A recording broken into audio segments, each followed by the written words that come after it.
So was Gatchaman Crowds, and I guess we'll get into this on the podcast. But like, was it an anime original?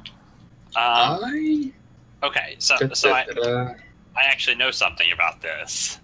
Okay, Oh. so as far as I know, it is an anime Well, original hang on. series. Are we getting into the podcast? Because I wanted to tell you a story about Digimon before we got there. Sure, that's fine. I was just Okay. gonna say it's anime original. That's all I was gonna say Okay. right now. I guess Isn't Gatchaman like a franchise or something though? it's It's got there's a- a parent series that's slightly related. Really? Okay, all right, whatever. Anyway, Digimon. Did. Digimon, digital monsters. Okay, so first off, it has been fucking forever since I've seen Digimon. Like, when I was over at my friend's house, we both bought tickets and we were both gonna go, but I came back to my place to like finish up Gatchaman Crowds, and then we both headed over to the movie. Like, I had to watch a couple of episodes just to remember who the fuck anybody was. I had no idea. But here's an interesting thing about the release of Digimon, okay? So the movie was fine, and we can put this in the podcast we want because this is fucking hilarious. The movie That's was fine. actually fun. It was actually pretty good. There's like minor points where they went through like so many fucking transformations for like 30 minutes. It's only an hour and a half movie. But like that was fine. There was only a couple of things that I had that I was like a little bit upset about, but like, so here's the thing. So the movie ends, and then these two people show up on screen, and they're from Crunchyroll, and they're talking about it's the 15th anniversary. It's a big deal. It's super cool. Let's look back like nostalgically about like what makes Digimon so cool and like how it's affected people's Flashbacks lives. to the Crunchyroll Christmas special. So I'm Here's- sorry. The what? there was a It's a Christmas Crunchyroll. special? There's a Crunchyroll Christmas special. Let's talk about that later. Let me tell a story. So here's the interesting thing that happens, all right? So they talk about this and they're Okay. like, all right, well, since you've seen the first part, just want to let you know, parts 1 and 2 are both on Crunchyroll.com, and you can watch them now. And just to get you enticed, we're going to show you the first 15 minutes of part 3. And I was like, Wait. what? We Wait, just part three. watched part 1. One. Yeah. And so like I was like, this is a bit odd. I guess I'll go with it. I mean, it's kind of spoiler territory, but maybe it won't be that bad. It'll be fine. Don't worry about it. The very first fucking thing they show is these shiny letters that are straight out of a Kingdom Hearts trailer. And it's like, wha bam! And then it's an entire fucking synopsis for part 2. Line by line. Why? And I was like, what? And then like halfway through the page, I was like, I was legitimately in the movie theater. People were looking around like, the fuck is going? What? Why are they doing this? And then I out loud, I was like, spoilers, spoilers. And so I stopped looking at the screen about halfway through this, and then it cuts and it goes into the first 15 minutes of part 3, and I'm like, okay, thank goodness. At least like we'll get to this fucking thing, and I don't have to worry too much about spoilers. And the very first fucking thing is they're all dead. Everyone died. And it's like this person died and this happened, and everyone's crying, and then it just cuts and it's like, all right, hope you're excited for part 3. What the fuck? I was like, this is the most asinine thing in the world. Because, like, we still haven't seen part 2. They give us a synopsis for part 2. So, and then they jump us into it, and it's like all these people Why? fucking crying Why? and being sad. And, oh man, do you remember what happened in part 2? Oh, it was so sad. And they're all crying, and all the Digimon are like, we're so sorry, humans. We feel terrible. And then it just cuts, and it's like, get ready to watch part 3. And I'm like, that doesn't get me excited for the film. I'm just terrified now. Why not just show 15 minutes of part 2? I don't know. Why? I have no fucking clue. In what like in what bizarro universe board meeting are the Crunchyroll admins like, hey, so to get them psyched to see this part, let's completely wall of text them with this, and then fuck them with part 3. Who's with me? I don't know. I think I have no idea. Like, that doesn't make any fucking sense at It all. makes no damn sense. Why would you do that? And this is, and Thanks, Crunchyroll. I can actually show this to you. I'm gonna upload it onto Slack for you guys. But like, this is legitimately the screen that they showed after all of that, and it's all super happy and like and bubbly, and it says, "Thanks for watching part 1 with us." And I'm like, you fucking assholes! You ruined the whole damn trilogy for me. I have no idea what they decided to do that. Oh Well, my I gosh! can tell you my movie experiences have never been like that. That shitty. I have Why? no fucking clue, man. Like, I mean, that's like if you went to Kizumonogatari Part 1 and they're like, here, let's show you Part 3. I would actually just think that's really funny. That's the best thing too, because this whole 15 minutes. No, that you they know what? showed us- Actually, what? you're not wrong. Actually, that would totally be a Monogatari thing to do. That They would release be, like actually. Part 1 and then Part 3 and then Part 2. Yeah. Tell it out of order. Fuck. Really fuck with you. Whatever you were going to say. Yeah, that was the thing. Is that it was kind of like the end of Return of the King, like the extended edition, where like it just keeps ending and then keeps ending and then keeps ending. Because this 15 minutes exactly did that. It was like, they're all dead, and then it cuts to black, and I'm like, was that the trailer? And then it keeps going again. I'm like, okay, well, I guess we're still going. And then like it shows them in an office. They're like, why didn't you tell me? You need to tell me these things. Cut to black, and I'm like, oh jeez, a lot of stuff happened in part 2. Jeez, oh, they're going again. It just keeps doing that. I was like, what the fuck is this opening? Jeez. I guess it makes more sense if you watched part 2 first. No shit. Like fucking Crunchyroll. Why the hell did someone think that was a good idea? Gatchaman! Gatchaman! Gatchaman! So hey, Gatchaman, how did you guys like it? Gotcha. Gotcha. Legitimately though, I do want to talk no. about the fact that like all I was thinking of was the AGDQ playthrough of Pepsi Man during episode 1 of Gatchaman. Just because. Gatchaman! Gatchaman! It's so fucking catchy. Dude, Yeah. yeah, and it was started getting a little bluesy halfway through the song too. It is ridiculous how catchy it is. That is a great I song. wasn't expecting it at all. Gatchaman! Gatchaman! Ah, dude, so good. I actually like that song. That was a good one. Yeah. I really like the soundtrack for this show. If you can find that somewhere, I will absolutely buy that in a heartbeat. Yeah. Yeah, It was I mean, everything. I was just gonna say the soundtrack was legitimately one of my favorite things about the series. Oh yeah. It was consistently on point.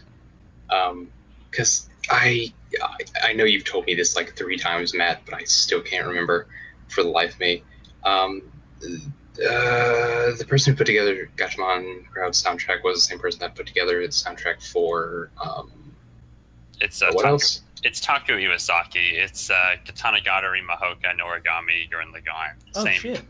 It's like he's got like the whole track record. Yeah, no. When That's it comes that's to a bit like of a pedigree. those really nice, like absolutely you will remember the soundtracks, I think he's definitely up there. Yeah. He also did a Qualitalia Code soundtrack, so there's that really? too. Yeah, surprisingly. That's a different discussion. Yeah, It different does have a good discussion, soundtrack though. I will give it But that. yeah, it's Gatchaman's Crowds soundtrack is one of the notable features of Gatchaman Crowds. I also like the notes are their souls basically, correct? That's what they said in the first episode. Yeah, they're sweet little Moleskine notebooks. Yeah, sweet little Moleskine notebooks with like some sweet tech stuff going on in there. I like how like when we first get introduced to Hajime, like it's all of a sudden this god comes out of nowhere and just like Kalima right straight into her fucking chest, and it's like, all right, you're a superhero now, go have fun. Like, it was kind of a ride for the first episode because they just like didn't really explain anything. They just kind of threw you into it. But Yeah, it was kind of interesting in that, and I think that worked a lot to its advantage because it left me by the end of the first episode being like, okay, so you've hooked me. Yeah, I was Go like, on. Yeah, it was a pretty good hook Continue. episode. it They was, didn't it really. was There just was no like, info dump or anything. no, So no, they really left all nice. the info, and they actually did a pretty good job with that because I don't remember. I actually wrote this in my notes, but throughout the whole series, the way that they address a lot of their exposition is very quickly, just to get you back right into what's happening. Like, it wasn't. I didn't feel like there were many scenes in which they just went on and on and on about exposition. The only thing that I can think of is whenever Rui is talking about how she wanted to update the world to number 26 of the 100. And then he's like, go screw yourself, your idea is stupid. That was the only time that I really felt like it was just like nonstop exposition. The rest of the time, it was like any exposition that they gave you was very quick, and then they just wanted you to go right back into the moment. Yeah, the thing is though, it feels like to me, I don't know where else they would have even like put that sort of exposition about the origins of Galax and the 100, No. things like that. I don't think it was So- necessarily bad because we needed that information. Yeah, and that's the thing because I'm usually completely not for info dumps of any kind, but you're right. Like that one felt oddly okay, and I wouldn't say it's 100% necessary. I feel like they maybe could have done it another way if they really tried, but I feel like this one still kind of worked. I mean, No. I didn't even remember that part as an info dump, so I guess they did a good job there because I just didn't even view it like that. So Yeah, and honestly, it was a really great way to introduce this character because it happened very quickly, like very early on in the series. oh yeah, That was like episode 3 or 4 at the latest, but like they addressed that very quickly, and then that was also our first major introduction to this character that was like at every single, like, I can't think of a better term, so crime scene. She was basically at each incident or event, like looking over it, and we're like, who the fuck is this person? And then finally that was our first like actual look at who that person was. Mhm. Which, by the way, this show is very fluid with its gender. I was so confused about multiple characters in this show, and they never were consistent. At least with the translation that we have, they were never consistent with like their actual pronouns to like figure it out. And that was kind of the thing though, because it felt like everyone had their own different kind of viewpoint on it per se, because like Rui, for example, only had the experience of work with Bird Katse because from how he actually saw Berg through the outer looks Yeah, per se. And honestly, I was like, oh, okay, so this alien looks very feminine. humanoid female. But here's the But- thing: is that Rui always called Berg Kotz, always called him, and then the Gatchaman called him her. Did she? Yeah. It was she I she thought it was always the said opposite. no, she always said him. The Gatchaman called him her, and then OD, who had known him from their previous time like working together as Gatchaman, They. called them it or they. Right. So it was a very gender neutral character, I guess, throughout the whole series. It was interesting, and it wasn't just Berg Kotz either. When he was Rui himself, which apparently is biologically male, but seems to want to be female. It was never like outwardly addressed, but everybody just like treated him as a girl once they dressed up. Well, or rather, maybe not per se wanted to be female, or maybe perhaps just identifies more that way, in that sort of expression of their Yeah, self. Yeah. In that sense. But yeah, whatever. yeah. Same I mean, kinda thing. I don't really have anything to add to that. I mean, you guys covered it. Like, I mean, there's a lot of characters. I was just like, oh, okay. Like, I'll just roll with it. I just kind of rolled with it. And the only ones That's that kind of a lot of this show. yeah, Just roll with it. it is because like with the first episode they introduce you to these superheroes that are very like old school Super Sentai Ultraman kind of thing, and it's just like you're straight up getting some Kamen Rider vibes off of this. right. And that's actually a point I wanted to talk about too. Because this show did something for some reason I didn't think about this at the beginning, but like this show was very much because there's even a specific character whenever all the people are like talking about the Gatchaman when they first get announced and everyone's like, oh, they're real. The one of the comments that like runs across the screen says, what is this, the 70s? And I thought that was actually super accurate because this show is basically taking the formula of like of a Super Sentai, of a Kamen Rider kind of show, and just taking all those elements and tropes of that genre and then like just kind of revamping them for a modern world. I thought that was cool. I thought that was super cool. That was kind of the whole theme of the show, really. Like, right. They were taking the whole idea of heroes as they used to be and basically just putting it in a modern setting. And that's kind of what the whole show was about. It was about how heroes are viewed in the modern updating the world. Yeah. Updating the world.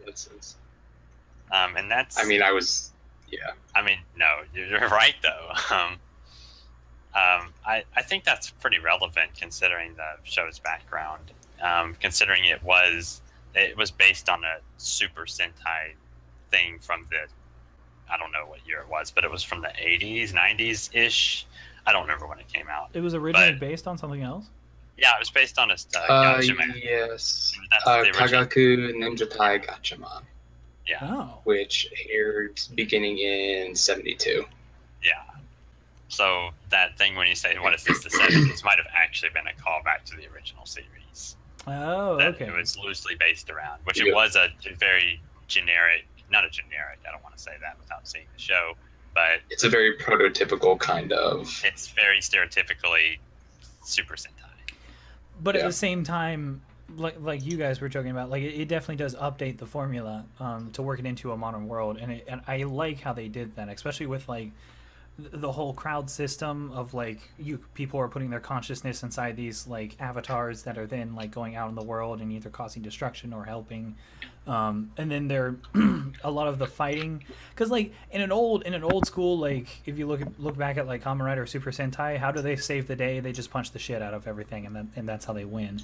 But in this one they had to be a little bit more clever about what they were doing, and like the main character in the show specifically didn't always do that, like, which I thought was weird because we have this like mess enemy, which is this hive mind alien that like is kidnapping people. They wrap that up in 2 episodes. and then it's never relevant. And then it's never relevant again. You don't even see them until episode 12 and 13, in which they just show up and play rock paper scissors. And that's only in the director's cut. Yeah. We don't even get the rock paper scissors in the basic episode 12. Right, which I don't know why that wasn't like the basic episode of episode 12, because like that director's cut was much needed. Like in order to explain any of what the fuck was going on, you need that director's cut. But for later, the mess thing is like these aliens, they come, and then like most of the time in like a Kamen Rider series, you just beat the shit out of them. But like in this one, she chose to just be peaceful. She just chose to just befriend them. And she being Hajime, right? The main character. Sorry, I didn't specify. But like, and that's kind of the story of Hajime throughout this, is that she knows exactly what's like expected as far as like the genre and tropes go, and then she just doesn't quite do that in that exact same way. And I mean, sure, when it comes to the crowds and they start getting crazy later on in the series, like they are beating the shit out of them, but they're not killing them like they initially had been, because that was putting people into comas because their consciousness is inside of an avatar, and then the avatar dies. And so, like, in that case, they just, like, nullify them, basically, and find a peaceful resolution for it. Plus, it was they were kind of commenting on the idea of superheroes, too, in a clever way. You think so? Oh my gosh, man. You think so? Let me explain before you just want to say that I'm being retarded. It was interesting because, like, I read a lot of comics, and so like looking at like the new 52 and different things like that, they're desperately trying to update these superheroes that have been around for decades and trying to say what would they be like in the modern world. And I thought this show was ultimately very clever about what it did, because it has two different heroes in this. Technically, it has the Gatchaman, and then it has the crowds, which are just consciousness is of all of the populace. And once the crowds actually turns into a tool for good, the Gatchaman aren't needed anymore. And that was kind of their resolution to it. It's like, sure, the Gatchaman may still be needed to keep the peace amongst the crowd's individuals, because they're pretty difficult to deal with on their own if people just start acting up for their own personal benefit rather than the benefit of all. But like, the Gatchaman aren't really needed by the end of the series. Whereas if you look at what they do in comic books, they don't necessarily have an answer for that in a situation, because they even specifically state it at one point where they have an argument between Hajime and Rui, where Rui's like, we don't need necessarily the concept and idea of superheroes anymore, because how can one person come and save the day when you're needed all over the world? It's like in comic books in the New 52, whenever they ask Superman that, he says, I can't save everyone all the time, but I just try to do the best that I can. But in this, they're like, well, our solution is a completely alternate solution. Yeah. And I thought that was a little bit more interesting of a way to go about it. Something that was particularly interesting to me about the whole crowd system, and how it actually finally gets people to use it not for selfish gain, is like they end up having to almost like gamify, altruism. I per se. liked that. I know exactly where you're going. I loved that. It's just really interesting to me, and it kind of brings up this interesting conversation, because it's like, if there wasn't this sort of incentive for these people to like, hey, you can get some awesome points if you help out, people that are in need, or if you go deliver food to people in this crisis situation, like, and it was just kind of like, to me, that if it didn't have that sort of particular stimulus for the people that took on the crowds as this sort of beneficial thing, I don't know if they would have participated in it per se. And so it's kind of weird that it's like, hey, you can do some good, but it's not really presented as you're doing a lot of good. It's like, here, have some fun and do some good on the side. Right. It's not true altruism. Because they're doing it for the benefit of the points in the game. At the same time, it works for them, and it works for their society. And that's the interesting thing, because I feel like that kind of continues this sort of commentary on superheroes per se. Yeah. Because the general idea is superheroes do good because they're superheroes. That's what they're supposed to do, right? They uphold good. So if they're updating this idea of the hero, Hajime herself asks, what does it mean to be a hero? Like, that is a mantra of a question she asks throughout the series. Yeah. And so it's really interesting to me then, because, the crowds end up kind of serving as heroes sort of at the end of the day. But, you question the motivations then, it's like, okay, well, they're heroes, but they're heroes because, they're getting something out of it. They're getting like this sort of prestige or warm fuzzies or something. It's not like the typical idea of, well, why are you doing good? Well, because I'm doing good. It's a good thing to do. It's fascinating to me how they sort of adapt that idea. I think they played a little bit on that too when they were talking about Joe-san in particular, like his whole struggle with being a hero, and because he was doing at one point, like he was like, why am I doing it? It was when he got his soul ripped out from the bird, and like he kind of lost his like will and motivation to do like hero things, and I feel like that maybe they were commenting on that a little bit through that, like what makes a hero and what makes why do we do good, and at the end of the day, like if a hero doesn't have any motivations, like what's the point? Like I felt like that commentary kind of ties into that. So I felt like that was, I don't really know. No, because I didn't really think about it in the way that you phrased it, because you said he had his soul ripped out, and it's something that didn't always register to me at all times, that their notes are their souls. I so often just saw them as these sort of tools. I forgot that they're like this sort of extension of their soul. So kind of in the way you phrased it, having their soul ripped out, having their motivations, their hopes and desires ripped out in that sense. Right. Yeah, you're totally right. By sort of tearing away that sort of soul piece of Joe, those motivations, he did totally lose the will to be the hero that he was. It's a fantastic point, dude. Yeah, and I think it was definitely pertinent for in the scene, because like he had his soul ripped out, and then that's when Bird Cats decided to like try to manipulate him. And it wasn't until like he actually got his notebook. Well, it was like, and then he finally got his notebook back, but it didn't matter at that point because he had already been manipulated to just have given up when he was at his lowest point. Right. So I don't know. I kind of liked that character and how they did that and how they played that into the whole hero concept. I thought that was kind of cool. Yeah, and I think would you say that what the show was trying to state was that altruism is not something that humans really do by nature, and it's a very rare kind of an outlier concept, and so that's why they're gamifying everything.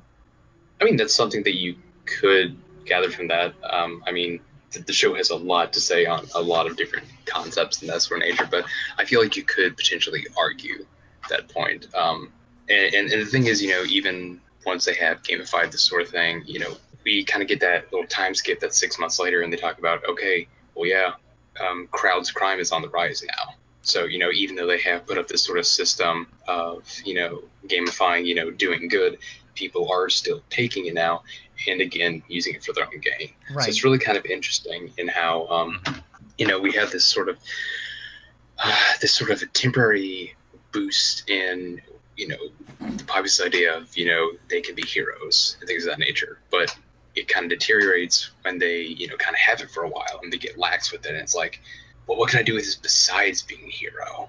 What can I do for me beyond, the points that I'm going to get or whatever? So it's kind of interesting in that sense. And I know it has a second season. I don't know anything about it, but it's interesting to me to think if they would maybe cover, how this sort of access to power might also perhaps then in turn lead to the rise of villains. In that sense. That's what I'm interested for. It's not something to cover, but yeah, that's what I'm interested for as far as the second season goes. Because Matt and I tried to look it up, and the most that we got out of it is that once again someone's trying to take out the prime minister, and then that's about the only part of the synopsis we could get. I assume that probably is something that happens like at the very beginning of the series, like episode 1 or 2, and then that's just our starting point for the rest of what the season wants to talk about. Everybody hates the prime minister. I know. I mean, to be fair, he started off as a total piece of shit. Oh yeah, but he turned into an alright guy. Great guy. Yeah. Yeah, it was interesting how much this show really commented on, like, because it's like we finally have this crowd system, and the whole concept behind the crowd system throughout this series is that inevitably humans will be humans, people will be people. And they even show that at the very end, whenever, like you were saying, whenever they talk about, hey, crowd crime is on the rise. It's like inevitably, no matter what good system that we have, people will still be people. to be hoity-toity, it's kind of like the failure of Marxism and the fact that the Communist Manifesto just cannot be achieved simply because people will be people. However good communism or socialism appears on paper, it's like there are aspects of it that may or may not work realistically. Because some people are honestly just always out for numero uno. Yeah. I think like kind of something interesting though is, even if we just like sort of pare back the crowd system per se, they had this idea of, like Galaxy's whole thing was, we're the ones that are updating the world, forget about government institutions and things like that, because, of course, the base of the Galaxy app system was basically like an Uber for any kind of need you would have, sort of, per se, and like an exchange of professions. Yeah, which in itself was super cool. The fact that you would have a supercomputer run the whole thing, and you would be like, "I need a medical attention," and then it would just be like, "Okay," and then notify a nurse or a medical professional that was like within like 1 or 2 miles from you of, "Hey, this person needs medical attention. We'll make a game out of it. You get some points if you help them out." And they're like, "All right, sweet, I'll get some points," and they just go rushing off. Right. That's clever.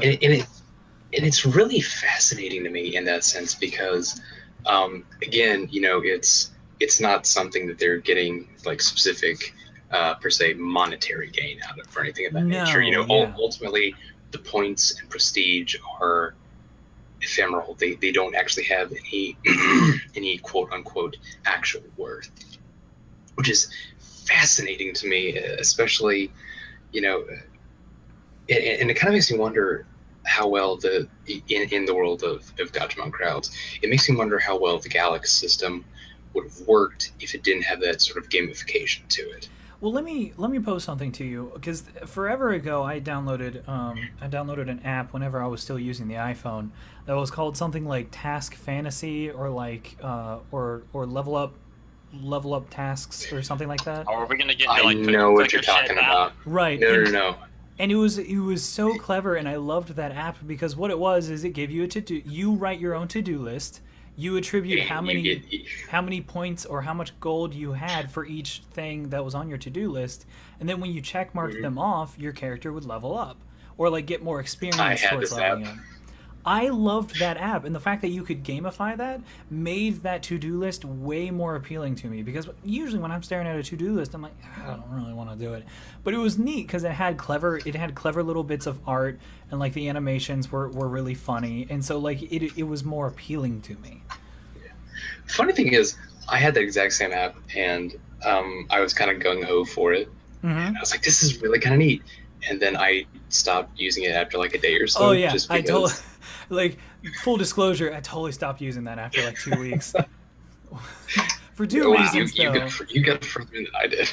For two reasons. It was like, one, after a while, it became a lot harder and harder for my character to level up, and like after a certain point, Oh, that's interesting. yeah, and after a certain, I hate grinding. I think you both know this because I've strayed away from If you so think many. of real life like grinding. I strayed away from so many fucking MMOs because after you hit like level 30, then that's when the grind kicks in. But like, it was a thing where like there was no real benefit to it either. It was like after 2 or 3 weeks of using it, I was still gaining points, but at the end, I wasn't feeling good about it necessarily, especially because I kept You just skipping had a more lot of shit. points. I just had more points. It wasn't like I could spend them on anything. It's kind of like after some amount of time, you're just like, oh, like the excitement just kind of wears off. Which I think would have benefited if they had done more gamification on top of their gamification. Like if you gained your experience and then you could, or gained gold, let's say gold. If you gained gold, then you could use that gold to like customize your character. Or to do something else to keep you more entertained and want more out of the game. Well, I thought that you could actually buy loot, though, per se. No. The most that you could do is unlock characters. I think that was the most that you could do. You know what's really interesting is the fact that in Gatchaman Crowds, they didn't really explain at all what the points were used for. Well, the most that we saw was that they had a leaderboard. And in the leaderboard, you could see how everybody was doing. And because that was about all I could figure out. Yeah, and I think that was really the most that they went with it. I don't know if you could necessarily do anything else with the points. Because, like, they showed the leaderboard, and, like, that one chick was like, haha, I cleared up some rubble, and now I'm in 4th place. And then the other chick, once again showing that altruism is not entirely true, was like, oh, I guess I'll clear up some rubble, too, just so I can beat you. and then that's when they go to save the day. Yeah. I think the most that they went with that was like she mentioned that she was 4th place in her region or something like that. Yes. Yeah. So like you could be top in like this area. And most likely globally as well. Okay. Yeah. Well, I could see the appeal of that. That sounds. Yeah. If it's not just one one gigantic leaderboard that someone can cheat engine onto the top of. Right. I will say, though, that it did look like you could definitely do a lot more in the app itself, like customize your character and do different things like that. Yeah, there's probably more to it than we don't know. I was just wondering if they ever elaborated on what the points were used for. But the leaderboard I didn't gather anything. Yeah, Yeah. Because I mean, the leaderboard is important because a lot of people are driven to like competitive competition and yeah, competitors and Yeah. all of So that. it's Interesting. so it's just it was always fascinating to me how they were able to kind of talk about, or at least imply how they would, sort of bring out people's like competitive nature in general to get them to do good. It's just such an interesting concept that they dig into. I yeah. love it. And I thought it was cool that the game itself was not so restrictive that it had to be a single player experience, because you saw some people like joining up together to complete a task and then they all get points for it. Like the women that were like, oh, there's a shelter during this catastrophe that needs food. Well, let's make food for them and then we get points for it. Yeah, and I guess also something else further on, like once they again get the full access to the crowds, it also showed. There was that one part where they were trying to clean up the Neo 100, and Rue was like, okay, well, let's make a game to get rid of them, and the system of Galaxy X said, hey, actually, they already like crowdsourced that, Yes. like they already made one. Yeah, Really interesting because it's like it kind of shows it goes beyond like, okay, so here's some things that you can do to do good, go for it. And it's kind of showing how, if they had this kind of power, then people can and perhaps be proactive with their motivations and things like that. Well, let me pose something to you that's actually relative to our real life in the same sense of gamification, is that in a similar style, Pokemon Go actually in this area does a lot of interesting things like that. Is that the Niantic doesn't actually make any specific events, obviously, for an individual city, but within the city there are people, especially these small town shops, that always put lures on their places so that more and more people come in and buy shit. They will hold it. They will also announce an event, and then everybody will come and celebrate and do this together. And that's what I was thinking about whenever they had this idea in Crowds, where like she's like, all right, well, let's make an event to get rid of the Neo 100, the evil version of the 100, and then they're like, oh, well, somebody already made an event for that in town, and then everybody's participating, and then now everybody's getting points. And I think that was definitely applicable for them because they had a supercomputer running everything that could moderate these events. Right.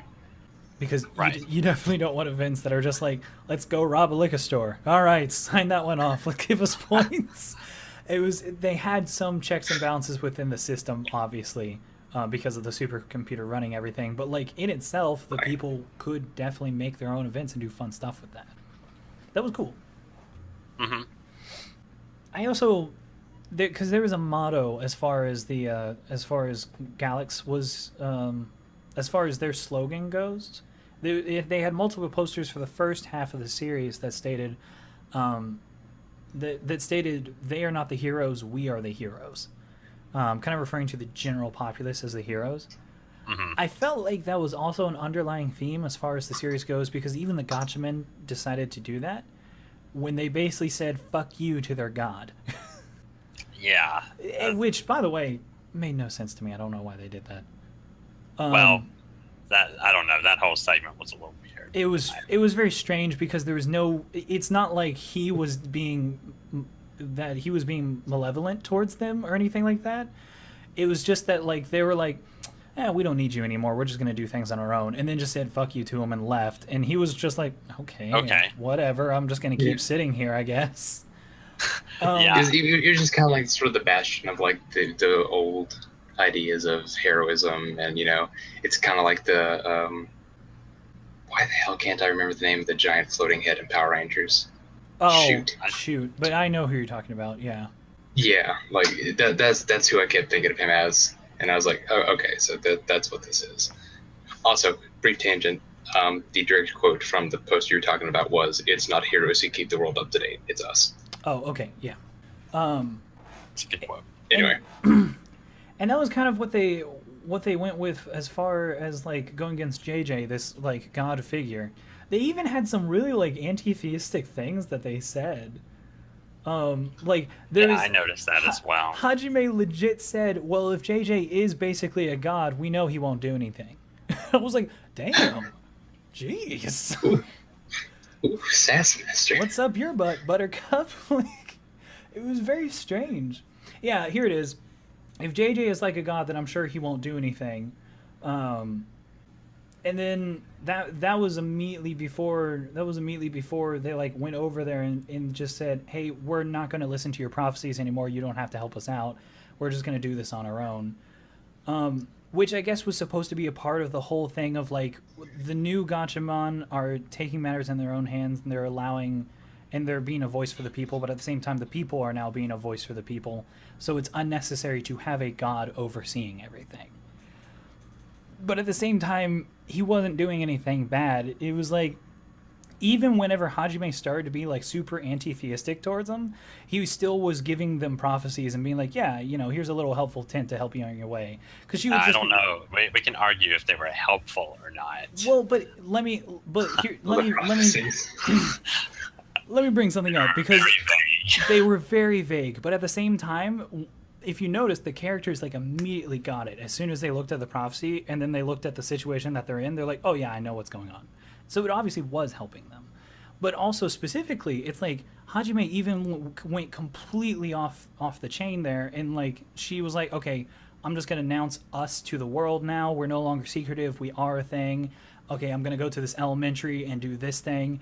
And then when she says and does that, like the Pai, the leader, who's the little panda, is just like, can we do this? And he actually yells down at JJ. He's like, hey, is this okay? And then he just doesn't say anything. Instead, he sends him a prophecy and says, hey, while you're out and you're going to do this anyways, just go ahead and look for this girl. And that's when they find Rui. It's like he was never being against them, even whenever they were acting upon their own feelings and ideas. Right. So why did they say fuck you to him? You might as well keep him around if he's going to help you out anyways. I don't know. I don't really have an answer to that question. It was just a bit strange. It is all it was for me. Well, yeah, I understand. The series is a little weird, just personally to me, because they did a lot of things like that where they would say something and I'd be like, oh, that's a cool little theme, and then I'd be like, okay, why are we doing that? And yeah, because it doesn't make sense in reference to anything else. Yeah, and I'm just like, are you just like, and it kind of felt at some points where I'm like, I kind of wish they would have just done the whole hero thing like consistently, like, which they did, but I just wish they would like maybe not try to comment on everything possible. Right. I felt like it was kind of like they were trying to undermine some of the tropes, and so that's why they did the thing where they said, hey, fuck you, big head from Power Rangers, and all that is because they just didn't want to feel like one of these other shows because they were trying to comment on it and like do their own thing. But like, yeah, but it was a bad way of trying to like talk about it, I guess.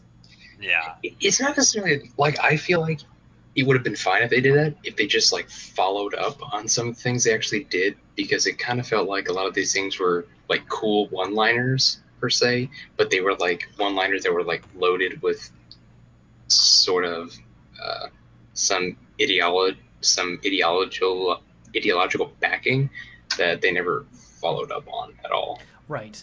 It was on screen for like 30 seconds and then they just kept going. Yeah, I think it would have been better if they would have maybe made a callback to it at some point, but most of the time they never did. There was also no like, yeah, for a lot of these there was also no like something foreshadowing that this was going to happen. There was no lead up to it. Especially I felt in the case of like the JJ thing where they just want to fire their god. There wasn't really much of a lead up except for a couple episodes previously. They were like, man, JJ hasn't prophesized that much recently. But then they follow that up with, I guess, Hajime is doing the right thing. And then they just keep going. And so that whole time I was like, oh, I guess Hajime is just doing the right thing. And then like a couple episodes later they just fire him. Yeah. And that wasn't the only time too. They made a lot of weird little decisions that I guess didn't really matter overall, but it was just weird that they pointed them out. Like Hajime brought them all to an elementary school to announce themselves to the world. Don't know why they did that, but it was there. Well, but and to me, Hajime's when they did that, what I was going to say is like, to me, well, yes, one, that, but also like I kind of saw that as, again, sort of a throwback to, if you think about these kind of Super Sentai things, in that I always think back to how there's always these representations of Super Sentai like live shows put on for kids and things like that.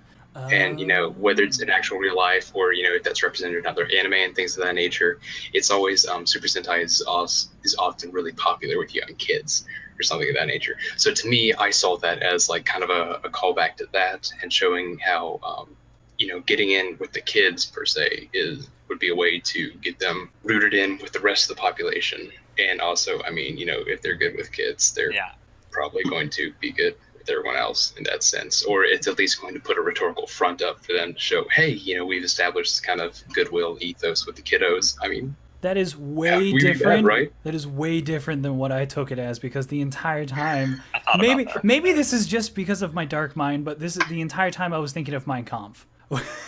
In which, what? Let me explain. In which Hitler states, if you're going to have to, because in the story, which is something, by the way, that that America has done forever, but it states that brainwashing as a child, or at least instigating as a child to get them accustomed to these ideas in the way that you want them to think, means that as they grow up, they'll become more and more accept it as it is. And so, like, they went to the elementary school to appeal to the kids, get the kids happy about Gatchaman, and then years later they'll be happy about Gatchaman. That's what I was thinking, but that's completely wrong. I know that was completely wrong. I kind of like Zack's theory, but I think I kind of like yours as well, actually. I think this could possibly... You might be onto something there, actually.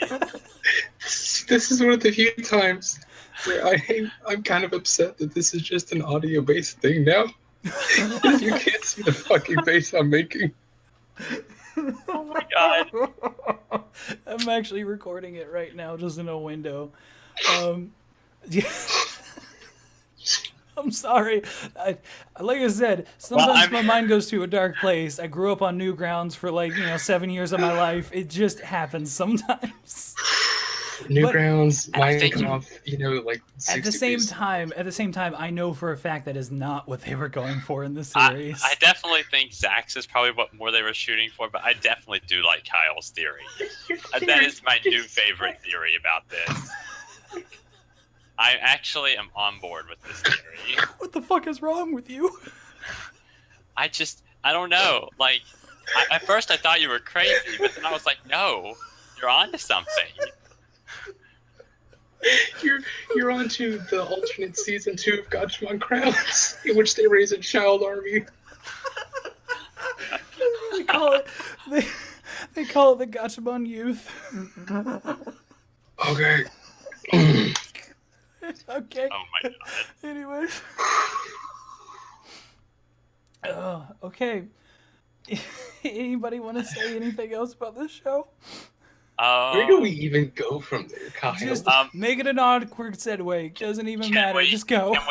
Let's talk about episode 12 and the director's cut. We didn't really elaborate on that. Yeah. Okay. So there was an episode 12 and then there was an episode 12 director's cut, which threw me for a loop because when you labeled them you had said this to me 2 weeks ago, but when you labeled them for us, you said you had it episode 12 and episode 13, so that in our autoplay it would just play the episode for us.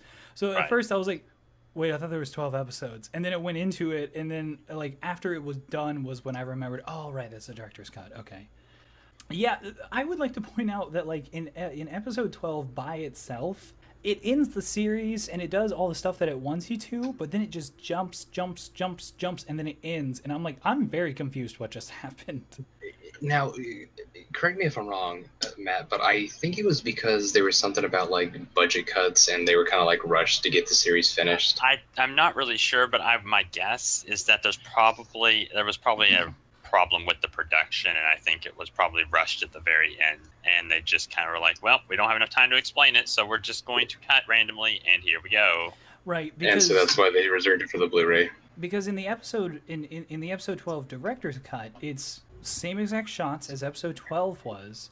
It's just there was a lot of additional scenes that explained a shit ton of stuff. There is even the whole thing of the original way that the episode 12 ends is just she's all of a sudden is like, hey, cats. Hajime. Hajime is just like, hey, cats, you're in my soul now. Let's just keep going. And he's like, I fucking hate it here. I'm trapped. And I was like, when the fuck did that happen? They didn't even explain that. But then for the actual director's cut, there was this whole like full, I want to say like 7 to 9 minutes where they just completely explained that. Yeah. The thing is for me, like when I saw episode 12 by itself, I remembered, I think it was either in 12 or maybe 11, like Hajime said kind of in a conversation with Katz, she was like, let's go on a date or something.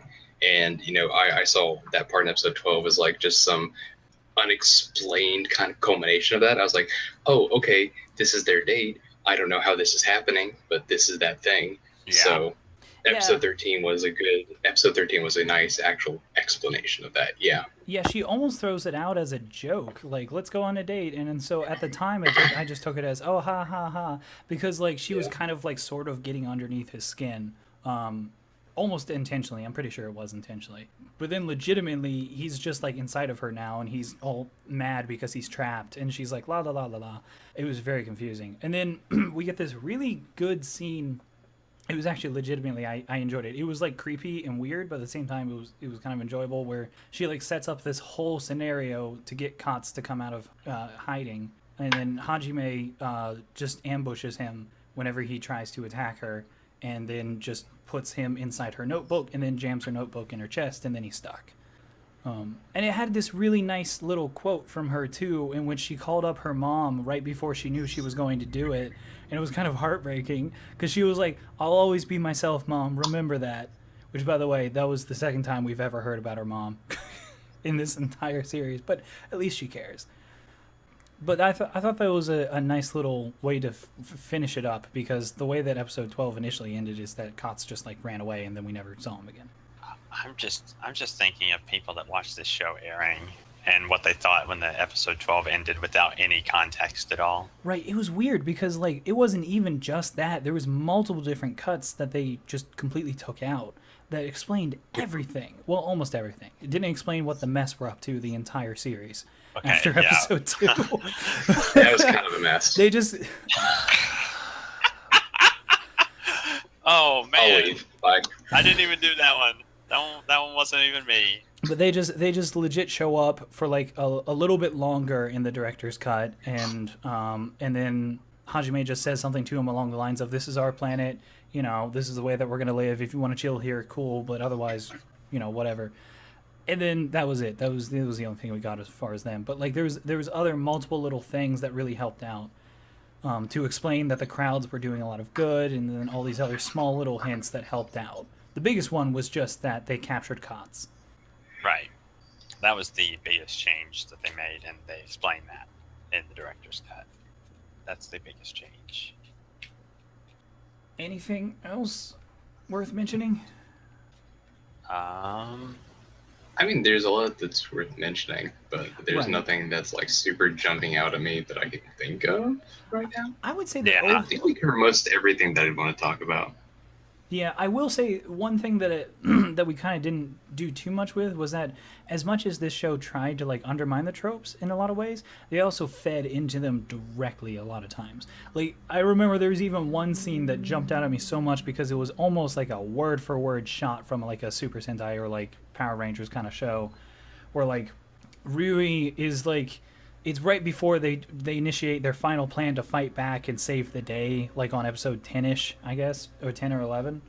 And she goes out into the rain and she's sad, and then all of a sudden the whole group crowds around her. And they're like something along the lines of like, "We can do this, but we have to do it together." And then each one goes down the row and says something to Rui to like cheer her up. And then Oh yeah, that's the whole first half of episode 10. yeah, and It's almost like a recap episode with like Yeah. new audio dub. Like it's literally just footage from the previous 10 episodes with new audio dubbed over. And I feel like I get what you're saying in that it's like quote unquote feeding into the tropes, but I'm tempted to say honestly that let's be honest here, Super Sentai isn't exactly a niche that is pandered too much in the current state of anime. So No. I feel like Gatchaman Crowds can kind of get away with this in it being an homage to that sort of. And I was, and like I said, well, I didn't say this, but like I was actually totally fine with this scene. This wasn't the one, by the way, where they actually give basically a eulogy to Hajime for the first episode, for the first half of the episode on like episode 11, where like each person gets their own segment where they say when you first met. No. Okay, sorry, that's the one I was thinking of. That actually scared me when they started to do that, because each one is saying something wonderful about how Hajime changed their lives, and I was like, oh fuck, she's gonna die. That's what I was thinking. But no, this is the one for Rui, in which she runs out into the rain, she's sad, and then they go down the line, and they're like, you can do this, we got this together. And then like it goes to the cute moe girl, and she's just like, I'm not gloomy, and you shouldn't be either. And then and then like it was so cliche, because like Hajime even hands her like Rui her glasses and says, are you with us, or something like that. Or no, she says, so what's the plan, are you in? And then the fucking sun comes out and there's a rainbow whenever Rui's just like, let's do this. And I was like, this is so fucking cheesy. But I think that's what's great about this show, is that while it does undermine a lot of the tropes, it keeps a lot of those small little really cheesy moments that made Kamen Rider, that made Super Sentai so wonderful, is that they were cheesy, they were fun. Sweet cheddar. Yeah. It was, I liked those moments in the show, and there was a lot of them like that. I mean, you can just look at the soundtrack for this to figure that out. The first episode does that so well, in which out of nowhere, before even the instruments start, it just goes, Gatchaman! It's exactly like the Pepsi Man thing. It's so damn funny, and out of nowhere. I loved it, and it was super cheesy. I loved that about it, is that it was... Yeah. It's this big ball of cheese that you serve on like on a game night, and everybody just digs into. It's great. I've been waiting for this whole podcast for you to mention Pepsi Man. You mentioned it earlier. Yeah, I mentioned it at the beginning. Oh, yeah. That was required homework for this podcast, was watching the AGDQ Pepsi Man thing. It's, oh man, it's that same type of corny that I love so much, that this show owns, and I enjoy that they had that, and also were able to subvert some other tropes of this type of genre of shows. Mm-hmm. Yeah. It's a good show. Yeah, it's pretty good. It was fun. It was definitely I will say it was fun. I do feel that it did suffer a couple of times, like we said, where it was just like, let's subvert this trope, and it's like, okay, but that didn't really need to be there. And there was a couple of other decisions that were a little wonky, but other than that, like, it was really good. I enjoyed myself. Let me think. It was a pretty alright sum of its parts. I liked what it was trying to do. I'm not really a huge fan of the execution, because it was a little messy. No pun intended. But I would agree that it's messy, but maybe it's the optimist in me, but I felt like it was definitely shining more than it was like smudged. Oh yeah, I don't disagree there. I just think that it could have been, if it was polished a little bit better. I think it could have been more iconic than what it was. I think so. Yeah, I would definitely agree with that. Okay, anything else? No, I'm pretty good. I think I'm alright. I bet you are. Okay, well, I guess we'll see everybody next time. Bye. Maybe not with that. Yeah. Bye.